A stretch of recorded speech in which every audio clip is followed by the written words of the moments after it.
കോഴിക്കോടിന് വ്യത്യസ്ത അനുഭവം സമ്മാനിച്ച കേരള ഡിസബിലിറ്റി ഫെസ്റ്റിവലിന്റെ പ്രഥമ പതിപ്പിന് സമാപനമായി. വൈവിധ്യമാർന്ന കലാ സാംസ്കാരിക പരിപാടികളും ശ്രദ്ധേയമായ ചർച്ചകളും പരിപാടിയുടെ പ്രത്യേകതയായിരുന്നു. ഭിന്നശേഷിക്കാരായ വ്യക്തികൾക്ക് സമൂഹത്തിൽ തുല്യത ഉറപ്പു നൽകുന്ന പരിപാടി കൂടിയായിരുന്നു കേരള ഡിസബിലിറ്റി ഫെസ്റ്റിവൽ. ഭിന്നശേഷിയുള്ളത് പരിമിതിയല്ല, മറിച്ച് സമൂഹം അവരെ ശരിയായി ഉൾക്കൊള്ളാത്തതിന്റെ ഫലമാണ് എന്ന സന്ദേശമായിരുന്നു കേരള ഡിസബിലിറ്റി ഫെസ്റ്റ് മുന്നോട്ടുവെച്ച സന്ദേശം. നാട് ഇതുവരെ കണ്ടിട്ടില്ലാത്ത പരിപാടിക്ക് കോഴിക്കോട് ലഭിച്ചത് മികച്ച സ്വീകരണമാണ്. ഫെസ്റ്റിവലിന്റെ ഭാഗമായി വിവിധ സെഷനുകളിൽ നടന്നത് വ്യത്യസ്ത ചർച്ചകളും കലാപരിപാടികളുമാണ്. ഇവരുടെ പ്രധാനപ്പെട്ട ആവശ്യങ്ങളും ഫെസ്റ്റിവലിൽ മുന്നോട്ട് വെച്ചു.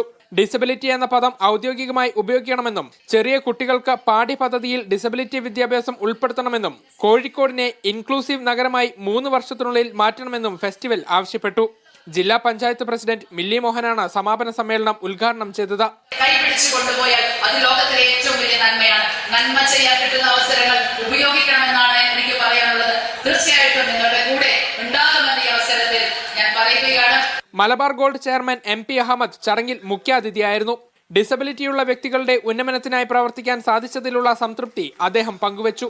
KDFന്റെ 2ാം പതിപ്പ് 2027 ജനുവരി 27 മുതൽ 30 വരെ നടക്കുമെന്ന് സംഘാടകർ അറിയിച്ചു. മീഡിയ 1 കോഴിക്കോട്.